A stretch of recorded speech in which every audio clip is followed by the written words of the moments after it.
Bhadarvi Poonam મહામેળો 2025 Ambaji. Cabinet મંત્રી બળવંતસિંહ રાજપૂતના અધ્યક્ષસ્થાને અંબાજી ખાતે ભાદરવી પૂનમિયા સંઘ સેવા ટ્રસ્ટની વાર્ષિક બેઠક યોજાઈ। શ્રદ્ધાળુઓની સુવિધા માટે સરકાર દ્વારા અંબાજી ખાતે અલગ અલગ ફેઝમાં 1600 કરોડના વિકાસના કાર્યો કરશે તેવું મંત્રી બળવંતસિંહ રાજપૂતે જણાવ્યું। મેળા દરમિયાન શ્રદ્ધાળુઓને કોઈપણ પ્રકારની તકલીફ ન પડે તે માટે તમામ વ્યવસ્થાઓ ઊભી કરાશે તેવું જિલ્લા કલેક્ટર મિહિર પટેલે જણાવ્યું। અંબાજી મહામેળા માટે અત્યાર સુધી 900 જેટલા પદયાત્રી સંઘો તથા 303 જેટલા સેવા કેમ્પની નોંધણી થઈ। શક્તિ, ભક્તિ અને આસ્થાના કેન્દ્ર એવા અંબાજી ખાતે આગામી 1 થી 7 સપ્ટેમ્બર 2025 દરમિયાન ભાદરવી પૂનમ મહામેળો 2025નું આયોજન કરાશે। આજરોજ અંબાજી ખાતે કેબિનેટ મંત્રી બળવંતસિંહ રાજપૂતના અધ્યક્ષસ્થાને ભાદરવી પૂનમિયા સંઘ સેવા ટ્રસ્ટની વાર્ષિક બેઠક યોજાઈ હતી, જેમાં બહોળી સંખ્યામાં પદયાત્રી સંઘના સંચાલકો જોડાયા હતા। આ બેઠકમાં મંત્રી બળવંતસિંહ રાજપૂતે જણાવ્યું કે દેશના વડાપ્રધાન નરેન્દ્રભાઈ મોદીના સફળ નેતૃત્વમાં દેશના યાત્રાધામોનો વિકાસ થયો છે।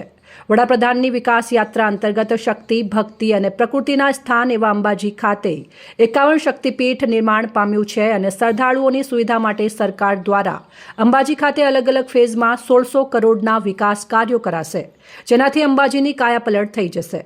દર વર્ષે ભાદરવી પૂનમ મહામેળામાં 40 લાખથી પણ વધુ શ્રદ્ધાળુઓ અંબાજી ખાતે આવતા હોય છે। અંબાજી માતા દેવસ્થાન ટ્રસ્ટના અધ્યક્ષ અને જિલ્લા કલેક્ટર મિહિર પટેલે જણાવ્યું કે આ વર્ષે ભાદરવી પૂનમ મહામેળાનું સુચારું આયોજન થાય તેને લઈને ખાસ વ્યવસ્થાઓ ઊભી કરાશે। સ્વચ્છતા એ જ સેવા સૂત્રને ચરિતાર્થ કરીને સ્વચ્છતા પર ખાસ ભાર મૂકવામાં આવશે।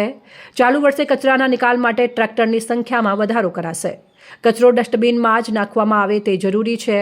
ભાદરવી પૂનમિયા સંઘ સેવા ટ્રસ્ટમાં 1624 જેટલા પદયાત્રીઓના સંઘ રજીસ્ટ્રેશન થયેલા છે, ત્યારે ચાલીને આવતા માઈ ભક્તોને કોઈપણ પ્રકારની તકલીફ ન પડે તે માટે વહીવટી તંત્ર દ્વારા તમામ વ્યવસ્થાઓ ઊભી કરાશે।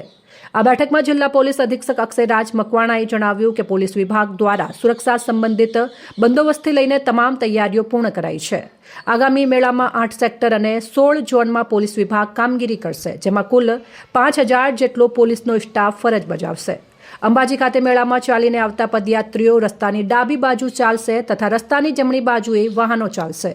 તેમણે જણાવ્યું કે પહાડી વિસ્તારમાં ઘોડેસવાર જવાનો ફરજ બજાવશે અને mobile van, watch tower, CCTV control room સહિત પોલીસ દ્વારા તમામ બંદોબસ્ત કરાશે। તેમણે અંબાજી મેળામાં જતા રસ્તાઓ વળાંકવાળા હોવાથી ટ્રેક્ટરનો ઉપયોગ ન કરવા અપીલ કરી હતી। તમામ લોકોને દર્શનનો લાભ મળે તે મુજબની વ્યવસ્થા ઊભી કરાશે। આ બેઠકમાં અંબાજી વહીવટદાર અને અધિક કલેક્ટર કૌશિક મોદીએ જણાવ્યું કે મંદિર ટ્રસ્ટ દ્વારા અદ્યતન પોર્ટલ બનાવવામાં આવ્યું છે, જેમાં પદયાત્રી સેવા સંઘ સહિત સેવાકીય કેમ્પોની નોંધણી થઈ રહી છે। આ બેઠકમાં જિલ્લા વિકાસ અધિકારી એમજે દવે, નાયબ પોલીસ અધિક્ષક સુમન નાલા, દાતા પ્રાંત અધિકારી હરિણી KR સહિત સંબંધિત વિભાગના અધિકારીઓ, પદાધિકારીઓ અને બહોળી સંખ્યામાં પદયાત્રી સેવા સંઘના સંચાલકો જોડાયા હતા।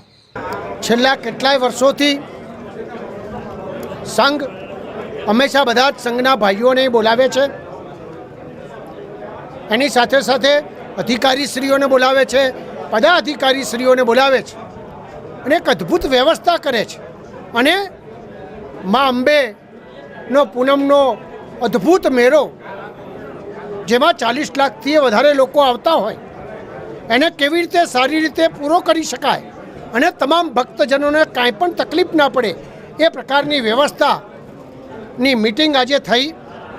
મિટિંગની અંદર સંઘના ભાઈઓએ એટલી બધી અદ્ભુત ખાતરી આપી કે મને એમ થયું કે હું ખરેખર દિલથી એમને બિરદાવું, અભિનંદન આપું કે આટલા વર્ષોથી કેવી રીતે વ્યવસ્થામાં સરકાર સાથે રહીને, પદાધિકારીઓ સાથે રહીને કેવી રીતે સંઘ શિસ્તબદ્ધ કામ કરે એ પ્રકારની વાત કરી। અમારા અધિકારીશ્રીઓએ, કલેક્ટરશ્રી અને એમની ટીમ, SP શ્રી અને એમની ટીમ એ પણ એક વ્યવસ્થાનો પાઠ, એમાં શું સુધારા થયા છે અને સુધારા સંઘના ભાઈઓને વિનંતી સર કે જો આ પ્રકારનું આપણે કહીએ તો વધારે પ્રકારની સારી વ્યવસ્થા થઈ શકે એ પ્રકારની વ્યવસ્થા થઈ છે।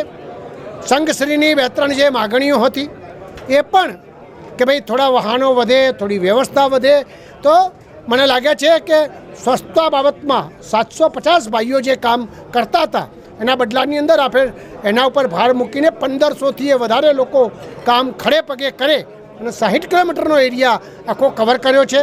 વાહનોમાં પણ પોઝિટિવતાથી જોવાય એ પ્રકારની વાતના સૂચનો થયા છે એને કેવી રીતે સારી રીતે લઈ શકાય એ પ્રકારે મેં પણ સૂચના આપી છે. આજે પત્રકાર મિત્રો અને આપ સૌનો સહયોગથી ખરેખર અદ્ભુત પ્રસંગ આ સારી રીતે મા અંબેના આશીર્વાદ બધાને પ્રાપ્ત થાય એવા સારા વિચાર સાથે આજે આપણે સૌને વિનંતી કરીએ છીએ. આમ તો લગભગ સંઘો જે આવે છે એને 4 વાહન કે કંઈક અંદાજે એટલા વાહનોની પરમિટ આપતા હોય છે, પણ જ્યારે મેં કીધું ને કે હમણાં માગણી કરી છે તે લોકોને તકલીફ ના પડે એમાં કંઈક 5-10% જેમ આપણા લોકો વધતા હોય છે યાત્રાળુઓ એ રીતે વાહનો પણ વધે એવું આપણે સૂચન કર્યું છે.